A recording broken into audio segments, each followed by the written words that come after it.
This is the IBJ podcast for the week of June the 1st, 2021. I'm Mason King.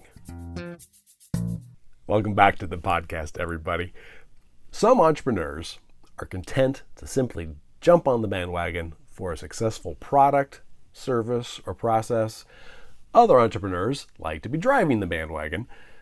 Chris Baggott is the kind of entrepreneur who puts the bandwagon up on blocks, examines the bandwagon, figures out its biggest weakness, and then goes about building a much better bandwagon.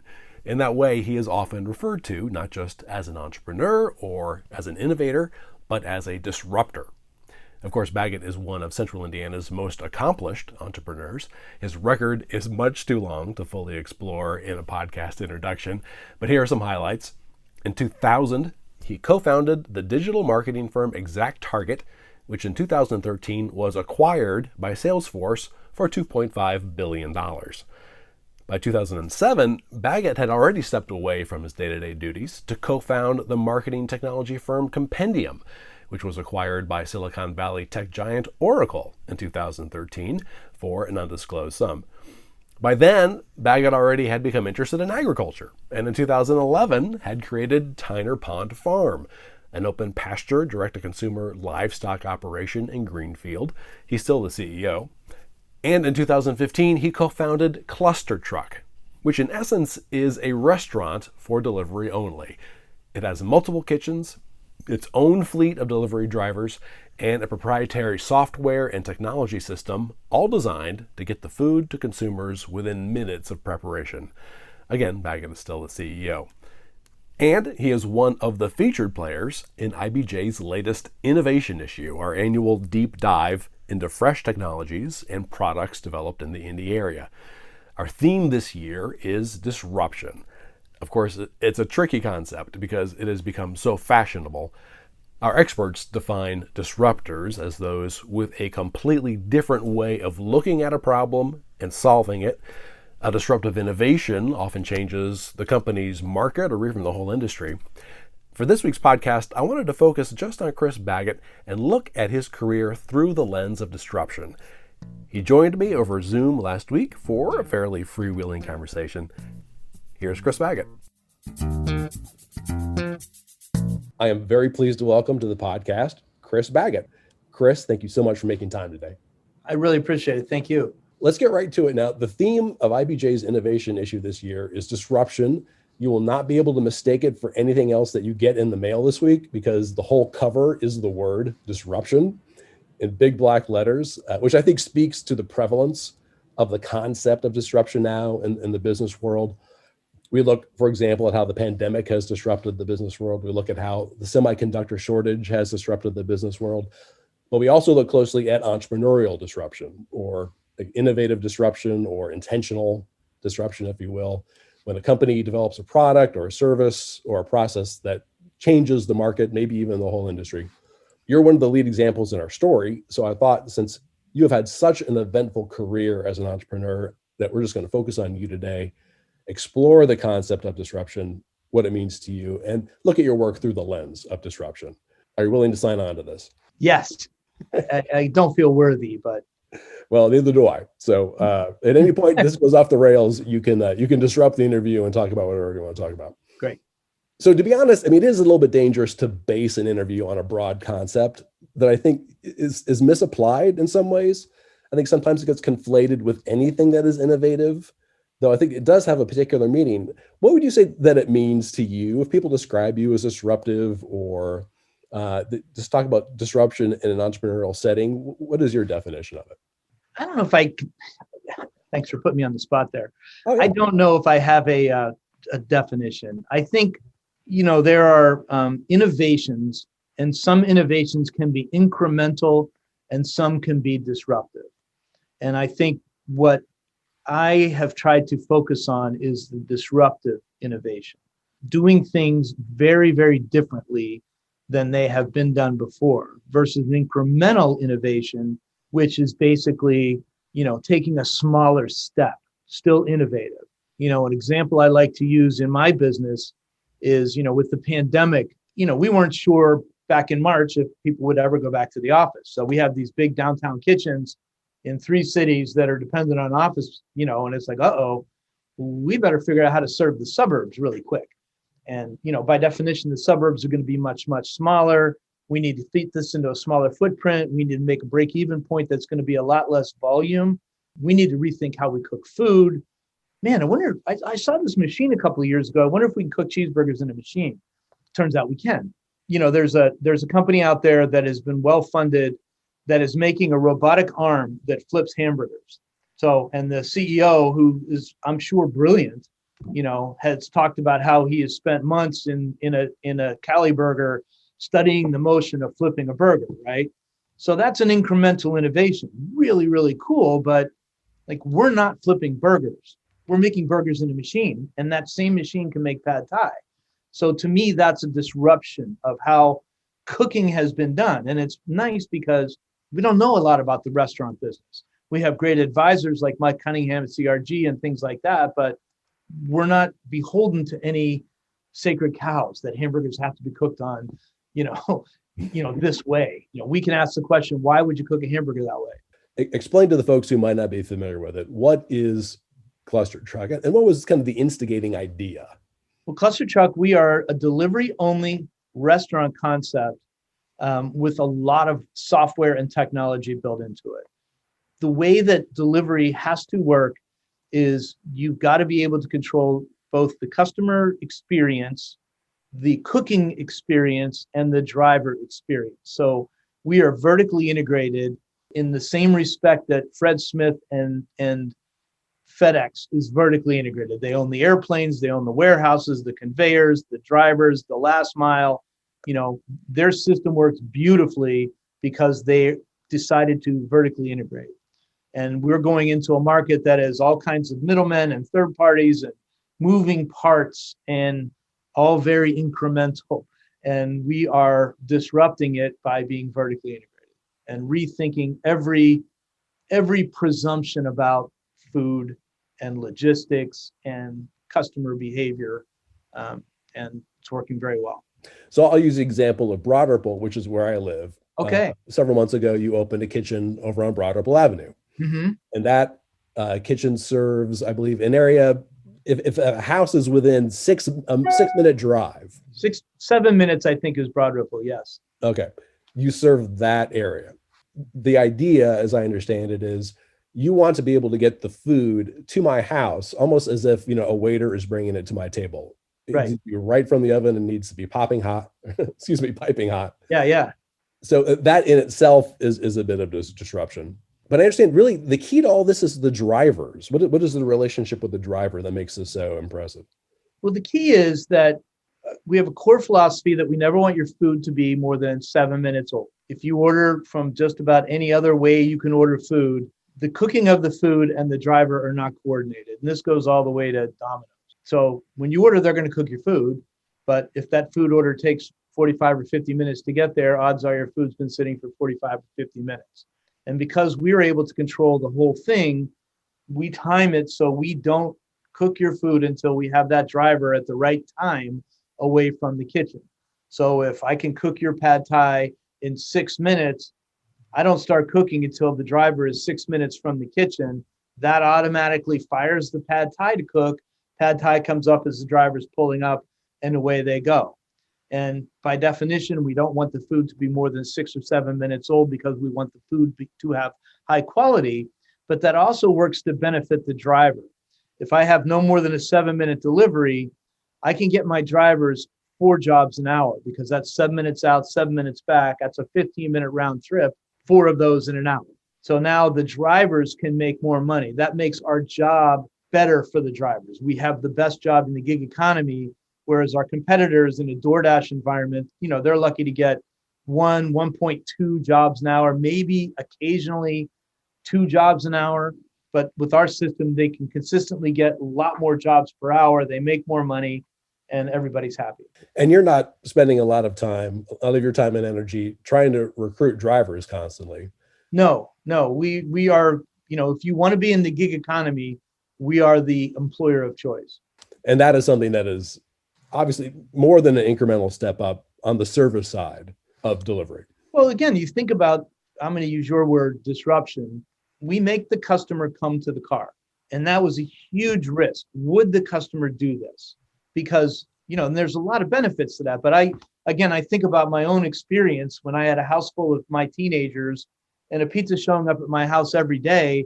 And that poor pizza guy, literally from his car to my house back to his car was probably a 7-minute transaction, right? Doorbell rings, nobody answers it. I get up, I open the door.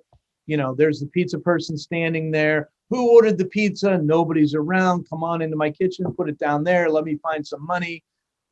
Like time is money. And if we want to have free delivery, the customer has to give us something. And the customer does that by picking up at the car.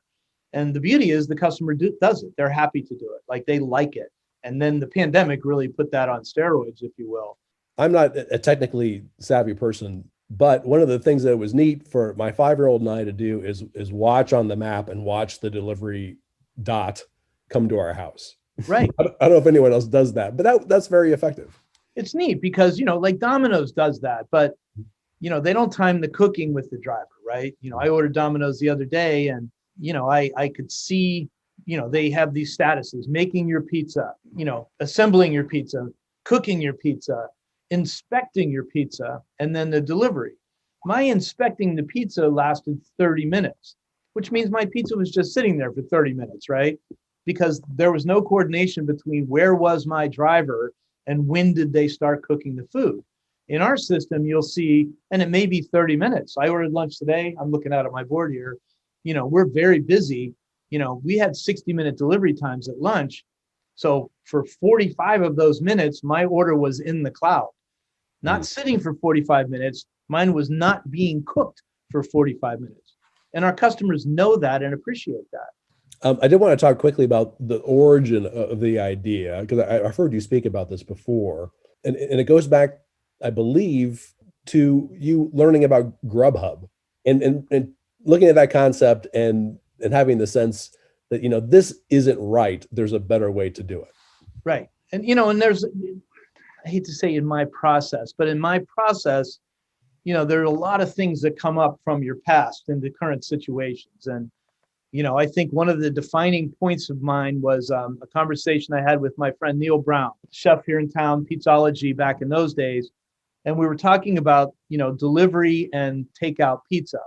And Neil made the point that, I have this amazing craft pizza that I don't like to see go out the door because it really only lasts about 10 minutes. Like, it's great out of the oven, but, my ingredients are fresh and natural. And this is an amazing pizza that is not going to be the same pizza 20 minutes from now. And he talked about, which I knew nothing about, but he talked about Papa John's, they have food scientists that, are working hard on making a pizza still taste good 45 minutes later.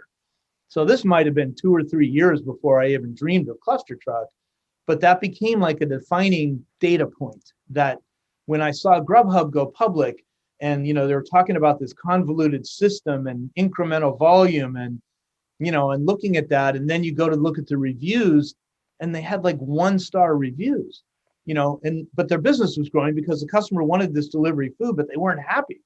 And I was like, well, how would you make the customer happy? Bing, bing, bing, bing, Neil Brown conversation 3 years ago, make the food not old, right? Things like that just, you just got to put together all these things that suddenly coalesce into, I've taken all this education and put it into something that will work. Right. And I've heard you refer to yourself as, if this is the term, not an inventor. You don't invent things. You don't make software. You don't make software, but I don't create markets either, right? Right. There were plenty of email marketing companies out there when we started ExactTarget. Compendium was a little bit off the reservation and we were doing something very, very different there, but still targeting the basic SEO market, with a different approach. Might have been too disruptive, but let me back up real quick before I do want to get to those. But let me ask you a more general question just about your mindset. I've gotten the impression that you are the kind of guy that drives down the street and is waiting at a red light and looks over at the gas station and sees the air hose and goes, oh, there's a better way to do that. I mean, your brain is picking things apart. Is that your mindset? Have you been talking to my wife? The thing that annoys her the most. But yes, that's exactly right. I'm always asking why, and I try and encourage my team. Why is this way? Surely there's a better way, right? We did not come up with, how to cook a hamburger in 1942, and that's the end of it. Like it's going to be that way forever, right? I mean, it's, so yes, I am constantly asking why, and especially with things that really annoy me personally. I had a communication problem in a business, dry cleaning business, that I couldn't talk to my customers at all, right? I could call one or two, I could send anonymous direct mail pieces through Valpak or, but there was no way for me to actually have a one-to-one relationship with hundreds or thousands of my customers. Yeah. And this is when you had a dry cleaning business. This was in the 1990s, as I recall. That's right. Yeah. Right. Yeah. And you actually had a large. I call it the lost decade. Yes, I'm sure. Me too. Baggott. And you had a large investment from your father-in-law, and I wanted to get into the dry cleaning business, which was a bad time to get into the dry cleaning business, as it turned out. But it's also the beginning. Yeah, right. But it's also the beginning of digital communication. And right. so explain how that turned into something else. If I can go back people a little bit further, yeah, like you've read the Malcolm Gladwell, the whole 10,000 hour thing, right? So, my 10,000 hours and my very fortunate timing was, I was there at the beginning of data as a marketing tool. In my early career back in the 80s, I sold medical equipment, primarily chemistry analyzers for Abbott Diagnostics. So I'm in Chicago. I was a salesman, got promoted into marketing. And we launched this chemistry analyzer that was terrible. Like we were not competitive. And it was my product. I was a product manager. I was responsible for selling it. That was basically the year that Lotus 123, the very first spreadsheet, and someone on my team had Lotus one. And honestly, I think it was like I hate to use the word secretary, but that was the word back then, had this Lotus 123. And you could sort. And of all the hospitals and laboratories in America, there was a bunch of different kinds of chemistry analyzers. And we got this this experience that there was one we could beat. Like if we were competing with this one, we could beat it. We were better. And it was old, and it was about 5 years in the market, and the hospital buying cycle are on 5-year leases for equipment. So we had all these salespeople in the country. We made an inventory of it was called the IL Monarch. I want to know where every IL Monarch is, and I want to know when their leases expire. And you think about that, like that's thousands of hospitals and thousands of chemistry analyzers and thousands of expiration dates, like so simple now, but how would you do that without a spreadsheet, right? So boom, we enter all that into a spreadsheet, push a button, zip, here's our target list. Everybody go after these. Don't worry about anything else. Just go displace all these IL Monarchs. And we were the number one selling chemistry analyzer in whatever year that was, 1987 or something. But that taught me the power of data as a marketing tool. And that led me, all the way to R.R. Donnelley, where I was in the catalog business, where I really learned about data-driven marketing. How do I use data? And very clunky, but let's not send catalogs featuring parkas to Miami. Was a really hard problem back in the late 80s, early 90s, right? And then that led to, the dry cleaner. I want to start my own business. In the day, there was a roll-up thing. Lots of companies were rolling up by buying up a lot of mom and pop businesses, creating a unified brand. Nobody was doing it in dry cleaning for good reason, it turned out. We built a database, but in the dry cleaner, you have the data, right? I'm Chris Baggott. I live on Maple Street. I will be back on Tuesday. I knew that my customers, that if I didn't get 3 visits from a new customer, 89% of the time I would never see them again. So I knew I had to get to that 3rd visit.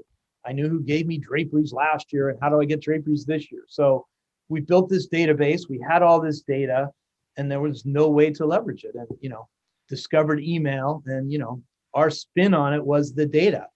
Our competitors in email were all about kind of high volume batching and blasting the same message to everybody. But what I wanted to do was send unique messages to everybody. Oh, you could do that, really? To me as a customer, I would get a different message than the guy who lives next door. Presumably, you might be a different time. Mm-hmm. Haven't seen you in 2 weeks, Bob. Haven't seen you in 2 weeks, Chris. Haven't seen you in 2 weeks, Frank. to, how were your pants yesterday versus how was your dress yesterday, right? And, just that ability to personalize and just be like, not 50 cents off sweater sale, to everybody, but actually talk to people about their own experience, which again, look how much you take it for granted today, but I was pretty far out there back in 1999. Right. And I gather that, I mean, when you were developing this, you did not actually know that there were other companies that offered this. And had you known that there were other companies that offered this, you wouldn't have done what you did. That's a fact. It's really scary. It is terrifying to me. But yes, I was trying to solve a data email marketing problem, which there's a company called Constant Contact that had probably existed for 1 or 2 years that was selling to small businesses for a low price of like $40 a month. That had I known about Constant Contact, I would have been a Constant Contact customer and probably still be trying to plow the dry cleaning field. So So what that says to me is that you don't necessarily need to have an original idea to get started and to be on your way. no, you just have to be a better idea, right? It's, Yeah. I don't have to outrun the bear. I just have to outrun you, right? You don't need to be a pioneer. You need to just do it better. And frankly, if you're following and fast following the pioneers, they're learning a lot, making a lot of mistakes that, Grubhub proved that there was a massive multi-billion-dollar opportunity in delivering something other than pizza. Thank you, Matt Maloney, for teaching me that lesson. And then you go from the dry cleaning business to something that becomes ExactTarget. Right. And, it's not that long of a story. The dry cleaning business was terrible and I hated every minute of it. And it was dying and I was bad at it. I was doing this email and I was doing it very manually. I was making these pages on it was called Front Page. It was a Microsoft tool. And so I'd make these pages and I just send them out in my Outlook account. I was at a conference and, I've told the story a billion times, but, I'm sitting at this conference and, there's a bunch of us 30-year-old dry cleaners, 35, 40-year-old, and, we're all like having cocktails like, oh my God, how are we so stupid to screw up our lives this way? Is anything working? And I was just saying about these emails I was sending actually worked. And big part of what worked about them was the fact that people could email me back. So now I had this two-way dialogue with my customers, which were a lot of complaints because again, I was a terrible dry cleaner. But when you tell me the complaint, I can fix it. And then people are always kind of happy when you fix a problem, and they become more loyal. So anyway, they hired me to do their emails. So every week they would send me their lists, which they were collecting on their counters. And I would send my emails, then I would send theirs as a service. And then a good friend of mine and the person who worked for me had been involved in online gaming and knew some software developers. And it's a little more complicated story than I'm telling today, but ultimately he was like, you should turn what you're doing manually into software. I was like, okay, how do we do that? And so we were going down that path at the same time that Scott Dorsey, who, was my brother-in-law, and the dot-com bubble burst, and he was with a really hot startup up in Chicago, but his wife and my wife are sisters. And, they thought, well, maybe we'll go to Indiana. And I was like, well, I got this. You want to work with me on this? And luckily for me, Scott insisted on being the CEO. And I was like, thank you. And the rest is history. In 2007 or late 2006, you left ExactTarget, is that right? Yes. Yeah. I left and started Compendium Software. And what problem were you trying to solve with Compendium? So Compendium was about search. In those days, the idea of search engine optimization was all around linking, right? And there were lots of very famous companies, and there were even big companies here in Indy that were doing really well as service providers that helped you with linking. And the more links you had and backlinking and who's linking to who, but it was all very manipulable. And my idea was content, that if you had good content that was super relevant to the reader, and the use case I had was like, this imaginary condo in Vail. And here's one condo in one ski resort, but there were always these books, right? If you ever stayed in a house, and you don't see them much anymore, but pre-internet, there'd always be this book where people would write these stories in, like guest book, right? And we had a lovely weekend here. It was October and the leaves were changing and everything was beautiful. You turn the page and it's like, it was my 6-year-old's birthday party. We brought 3 kids out here and taught them how to ski. And the next one is we had my bachelor party here, and all the same condo, right? So if I'm searching condo Vale, like if I'm searching and I'm a father with small children, they want to serve me the story of the 6-year-old's birthday. If I'm a dude with the bachelor party, they want to serve me the bachelor party story. So what Compendium did was trying to collect all that kind of content and organize it in such a way that when you searched, it would deliver the right piece of content to you versus, it was very complicated. I'm sure we're over 30 minutes just on my little elevator pitch. That's right. But it worked and it became true, right? TripAdvisor and companies like that, 6 or 7 years later after we were gone. And of course, Oracle found a ton of value in it. And, it still lives within Oracle. Was that necessarily disruptive? I think it was really disruptive. It was so disruptive that the customer couldn't get it. I mean, we were successful. We had a good exit. It was no ExactTarget, but it was out there, right? And we had enemies, right? The difference was that, like no one ever fought us on ExactTarget, but boy, people fought Compendium. If you're in the linking business, you hated us, right?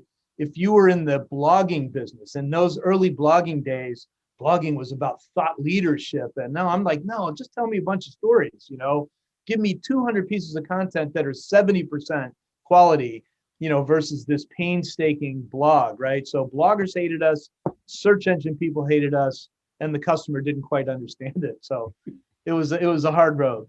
I would think that would be one of the challenges of working from a disruptive mindset, of trying to be a disruptor, and that there are people who just won't understand the vision or think that right. You're crazy. Well, I mean, we deal with that every day at ClusterTruck.